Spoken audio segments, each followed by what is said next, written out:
Alright, we're maxing out the fan, open fan, depressurize.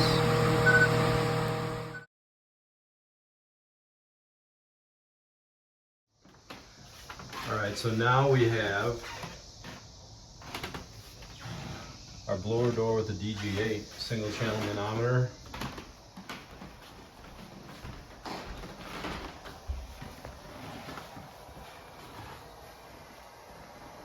We got the duct blaster hooked up with another frame, the DG1000. I'm gonna check out this and see how leaky the basement is. Alright, you ready to check this out? Come over here.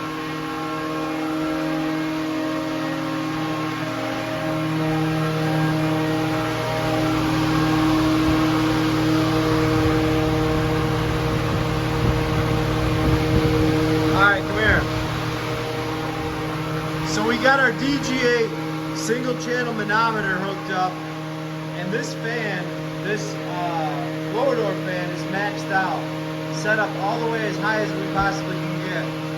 I have a photo, but I believe we were around 6,000 CFM, 46, 47, something like that.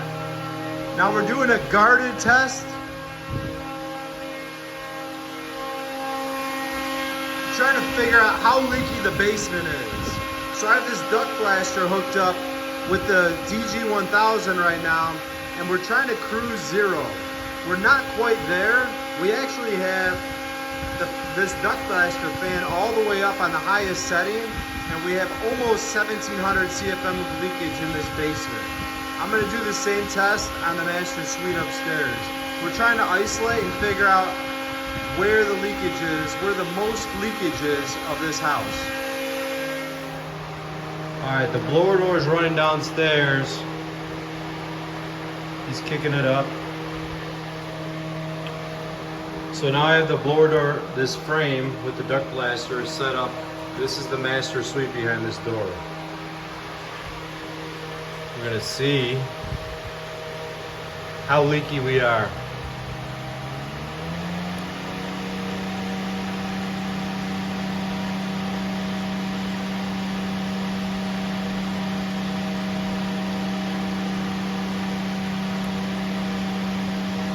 So we're at about 571 CFM of leakage on the third floor of the home.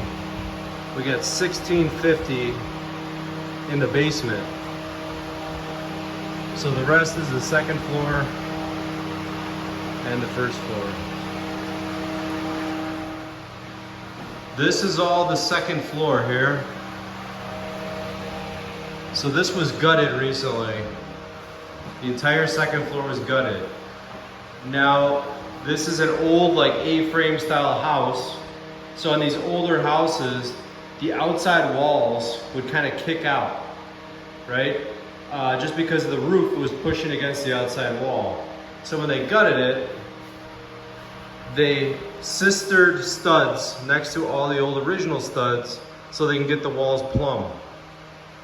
When they did that, they insulated in between the studs with closed cell foam, and this is all the way up to the top of the third floor.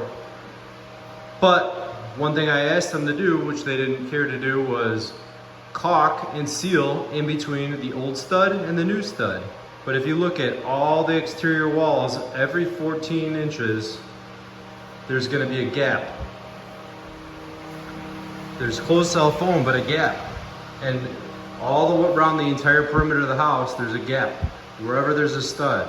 And that goes for not only the second floor, but the third floor, all the way to the peak of the third floor.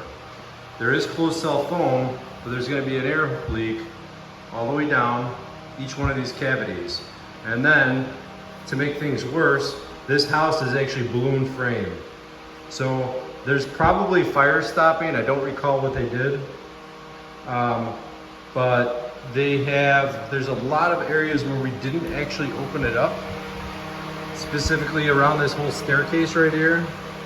So there's gonna be stud cavities that are open all the way from the basement to the top of the second floor or the bottom of the third floor.